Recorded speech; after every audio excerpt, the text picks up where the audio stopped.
Hey guys আবারও চলে এলাম একটা নতুন ভিডিও নিয়ে। তোমরা দেখতে থাকো। আজ করব কুমড়ো ফুল দিয়ে বড়া। তো চলো বাড়িতে ফুলগুলো ফার্স্টে তুলে নিই। তো চলো তুলে নিয়েছি ফুলগুলো সব। তারপর অনেকটা জলে ভালো করে ধুয়ে নিতে হবে।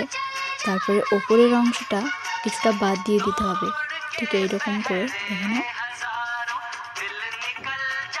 চলো সব ফুল ধোয়া হয়ে গেছে। তারপর এরকম ছোট ছোট করে কেটে নেবো এবার। তো চলো আমার কাটা হয়ে গেছে ফুলগুলো। তো চলো একটা বাটিতে তুলে নিয়ে গেলে তারপর একটা লঙ্কা ও পেঁয়াজ ভালো করে ছোট ছোট করে কেটে নেব। তো চলো ওইগুলো কাটা হয়ে গেছে দিয়ে দিলাম।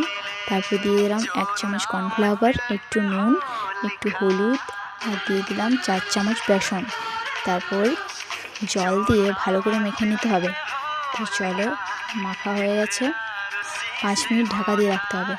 5 মিনিট ঢাকা দেওয়ার পর চলো তেল দিয়ে দিয়েছি। তেলটা গরমও হয়ে গেছে। তো আমি চামচে করে কিছুটা দিয়ে ভেজে নিচ্ছি। তো চলো দেখে নাও।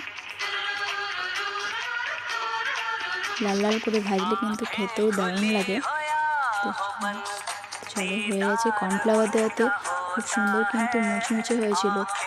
তো চলো ভিডিওটা একটু ভালো লাগে লাইক কমেন্ট শেয়ার করে দিও। টাটা।